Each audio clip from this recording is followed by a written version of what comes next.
Bonjour à tous et bienvenue sur Mininch, la chaîne d'actualité des miniatures. Après la Renault Mégane la semaine dernière, les Majorest juste avant, aujourd'hui on va parler miniatures et plus particulièrement échelle 1/18e avec 3 nouveautés de chez Automobile. Donc c'est une sélection qui vient directement de la marque, merci à eux pour cette sorte de sponsor de cette vidéo.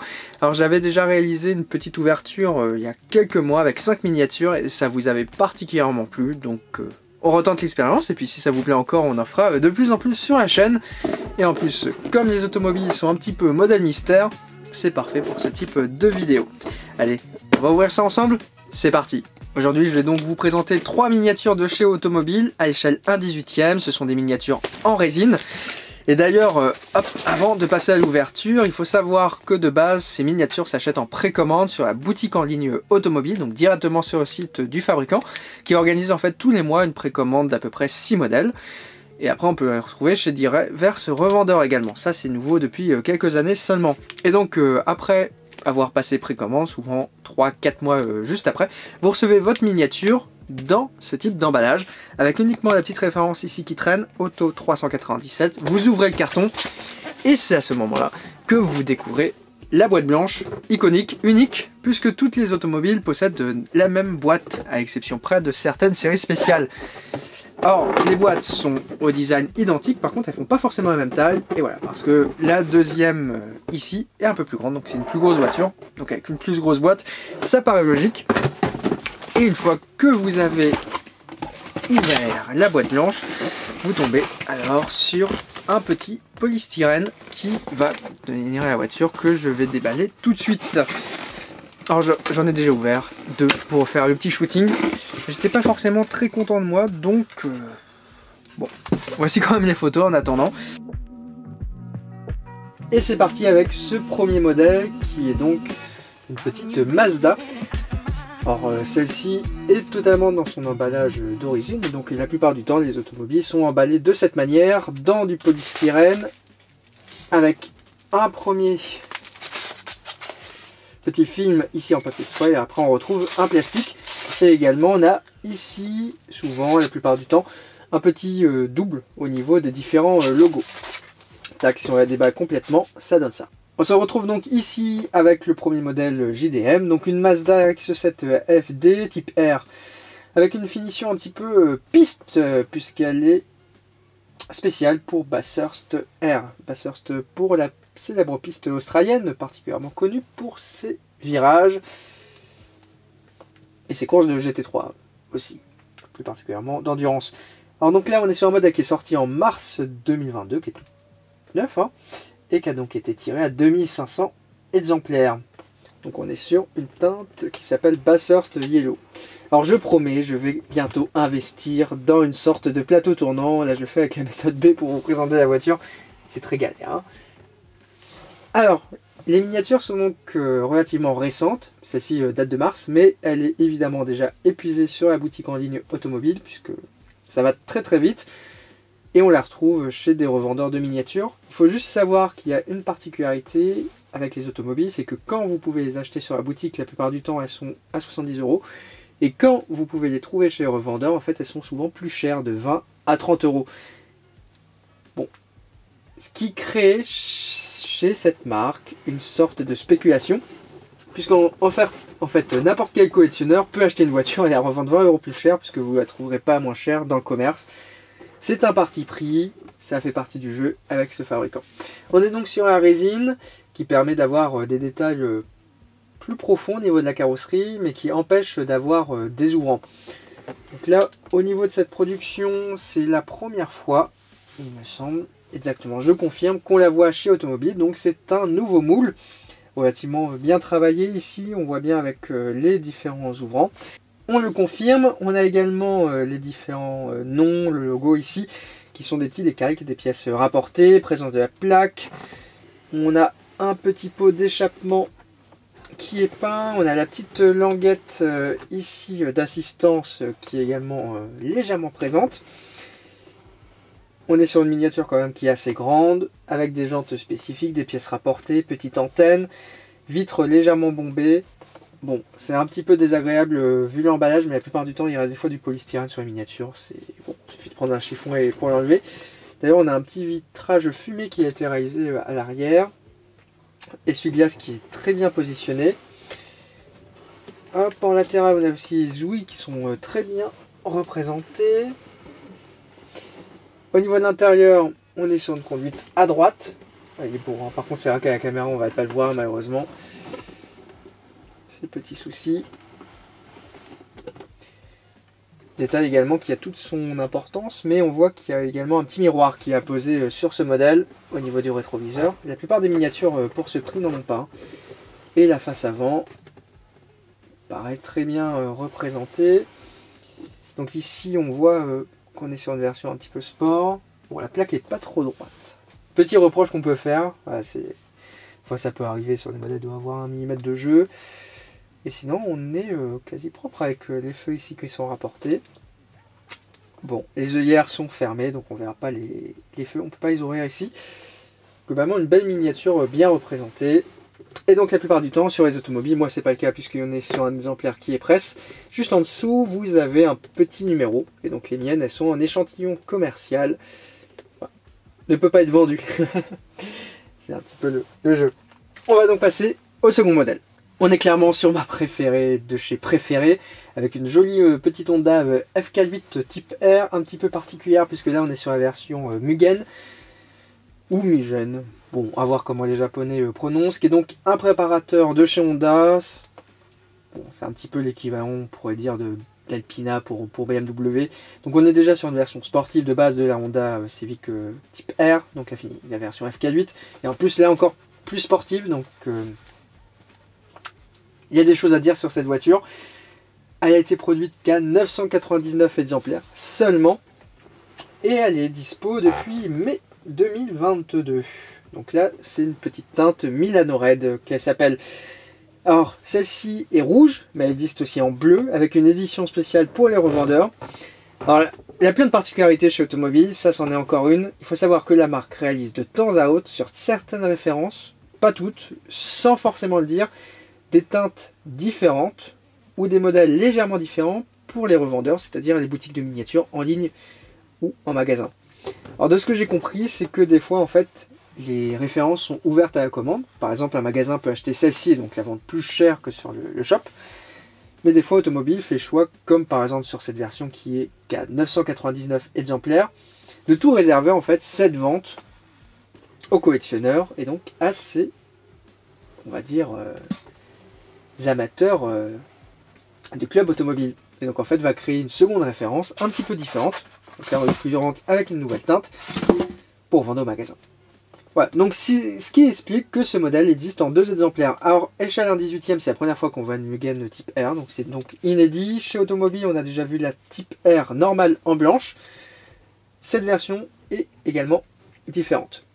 Alors on va commencer par les petites nuances. Déjà à l'arrière on voit qu'elle est beaucoup plus musclé avec ce petit bas de caisse ici qui est parfaitement représenté.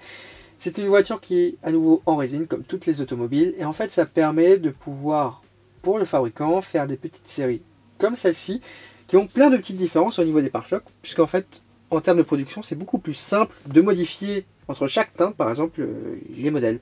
En fait quand vous faites un modèle en métal par exemple vous êtes obligé de produire le modèle que vous avez reproduit en métal beaucoup de fois, alors que la résine justement vous pouvez repartir des bases du moule et faire des petites modifications, ce qui permet de faire des jolies versions de préparateurs comme ce que nous a fait Automobile. On a également un bas de caisse qui est plus imposant, qui remonte juste ici. Les vitres aussi elles sont fumées à l'arrière. On a des jantes également spécifiques avec des étriers de frein présents et également peints en rouge. Jantes très bien travaillées, on voit qu'elles sont biton avec un intérieur qui est noir, un extérieur qui est gris argent. La caisse, elle est parfaitement rabaissée. Également, petit tips sur une automobile, la voiture ne roule pas, puisqu'en fait, quand c'est une miniature en résine, tout est collé à l'intérieur. Littéralement. Donc en fait, on est plus sur une maquette d'exposition que sur une voiture pour jouer, évidemment.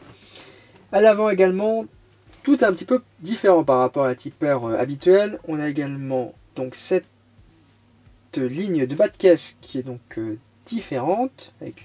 Ça va de concert avec les différentes jupes. Le petit splitter et spoiler aussi. Un petit logo Mugen ici. La petite plaque rapportée avec le nom du modèle. On retrouve le tipper et le Megan juste ici. Niveau capot, on a une prise d'air également qui est là avec une petite arcère en plastique. Des essuie-glaces, bon, qui sont pas forcément très fins sur celle-ci, mais qui sont bien placés. On a également une conduite à droite, esprit encore JDM, des sièges à l'intérieur qui sont aussi exclusifs à ce modèle.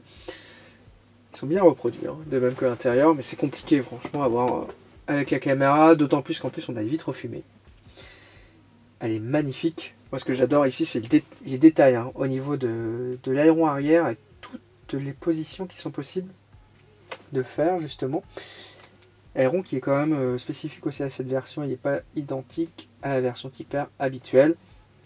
De même que cette ligne juste ici. La voiture est assez grosse en soi, hein, c'est celle qui a la plus grosse boîte. Franchement elle est magnifique, il n'y a pas un détail qui est absent. Il n'y a pas une peinture qui n'est pas droite. On est quand même sur une miniature qui est à moins de 100 € à l'échelle 1/18e. Automobile, ça reste quand même aujourd'hui le meilleur ratio qualité-prix à l'échelle 1/18e pour des miniatures sans ouvrant. Alors c'est un petit peu spécifique, mais ça existe. Il faut savoir par exemple qu'on verra pour le 3e modèle qu'il y a de la concurrence qui existe pour la même génération, mais c'est beaucoup plus cher. Allez, on va passer à la 3e modèle, c'est clairement ma favorite celle-là. Et on arrive donc au 3e modèle, on quitte l'univers japonais et JDM avec une Ford Focus en version sport, puisqu'on est sur la version RS sans génération MK3. Donc un modèle qui a été produit à 3000 exemplaires, c'est vraiment beaucoup en l'occurrence pour celle-ci, hein, comparé aux 999 exemplaires de la petite tipper. Et elle est dispo depuis juin 2022, c'est-à-dire cet été. Donc là on est sur une teinte Shadow Black et elle a reproduit un modèle de 2017 exactement. Donc conduite européenne pour celle-ci, une version sport de la Focus, comme on peut en voir de temps en temps sur la route. Alors cette miniature 1/18e, on l'a déjà vue dans d'autres générations chez Automobile. Ici elle arrive en noir, on la connaît surtout avec cette teinte bleue à l'échelle 1/18e. Il faut savoir qu'elle existe déjà sur le marché de la miniature avec une production qui a été réalisée par le fabricant AutoArt. Alors je dis clairement tout de suite, AutoArt c'est beau, mais c'est pas du tout le même tarif. C'est-à-dire vous êtes plutôt près de 250 € contre 70, on va dire. Ah, c'est pas la même chose. Hein. Alors, c'est un peu moins joli avec une teinte noire. Ça ressort moins bien que le rouge. Il y a quand même beaucoup de détails aussi qui sont bien présents sur ce modèle, avec des lignes clairement moins musclées. On a bien le petit diffuseur à l'arrière qui est bien reproduit, avec une double sortie d'échappement ici qui est soulignée avec une peinture grise, argent. On a les feux arrière rapportés également ici pour le catadioptre. Petite gravure du radar de recul. Bon, très présent sur la miniature les différentes stries de la lunette arrière. Jolie plaque Ford Focus également, le petit écusson. Le petit aileron qui est rajouté ici, avec le petit RS qui est juste dessus. On a une belle petite antenne là qui est juste rapportée. On n'est pas sur une antenne requin. C'est l'avantage ici d'avoir un beau modèle en résine, elle est quand même très belle mais fragile. Alors petite chose aussi assez étonnante, là on a toutes justement les ADAS hein, qui sont visibles et qui sont reproduites. C'est assez stupéfiant hein, de voir ça. C'est vrai qu'aujourd'hui on a de plus en plus de voitures, on a ce type d'équipement qui sont soit au niveau des pare-brise, soit cachés dans la calandre. Calandre à l'avant relativement simple, on a une grande entrée d'air, logo RS, les optiques de part et d'autres. On est vraiment sur une version full black. Voilà, ça laisse assez peu de détails d'autres couleurs présents. On a quand même des parties qui sont en plastique ici, ça peut se voir. Ça permet d'avoir des gravures beaucoup plus fines. Et on a quand même des petits feux également qui sont bien rapportés. Jantes à nouveau spécifiques ici, avec les boulons qui sont peints en gris. Des disques de frein aussi présents, avec la petite marque qui est visiblement, ça semble être des Brembo. Bon, ces petits, des fois inconvénients que je fais à Automobile, qui peut être souligné, c'est le traitement des disques de frein. C'est vrai qu'on a rarement sur des vraies voitures des disques de frein qui sont totalement lisses. Bon, on a des fois des petites rayures, etc. qui apparaissent, mais déjà ils sont présents, parce que tout le monde ne le fait pas. Et surtout, en plus, ils sont bien représentés, puisque vous avez des plus grands à l'avant et des plus petits à l'arrière. Heureusement, il n'y a pas de frein tambour. On a même la trappe à essence. Ça c'est le gage des fois d'une bonne miniature, c'est de voir comment a été reproduite la trappe à essence. Ici on voit qu'elle est que d'un côté, parce que en fait il y a certains fabricants dans leur modèle, ils font des deux côtés, juste par symétrie. On va pas dire qui. Intérieur à nouveau parfaitement reproduit, on est sur un modèle de chez Ford, clairement on a moins de couleurs aussi, tout est noir. Ça va jamais être visible à la caméra. On a un petit peu moins de détails dans celle-ci que sur la Ford, que sur la Honda, excusez-moi. On a par contre un volant qui est en position très haute. C'est assez étonnant. Ouais. Peut-être petit élément qui sera à revoir. Des sièges également qui sont baquets. Un beau modèle celle-ci, même si je serais plus fan moi de la version qu'on connaît plus, la version bleue. C'est sympa par contre une Ford. Alors celle-ci j'ai vu qui a été principalement destinée pour le marché anglais. Hein. C'est surtout les Anglais qui sont fans de ce modèle. Elle existe aussi dans une configuration blanche, également spécifique pour des revendeurs. Bon, c'est compliqué à suivre, mais clairement, cette Ford Focus, pour avoir 3000 exemplaires qui ont été tirés, elle a eu du succès. Donc plus que la Fiesta maintenant, il faut juste demander à Automobile de la sortir. C'est un modèle également qui est relativement récent, et c'est de plus en plus courant, ça chez Auto, c'est une voiture de 2017. Or que pendant très longtemps, on avait beaucoup de classiques françaises chez Automobile.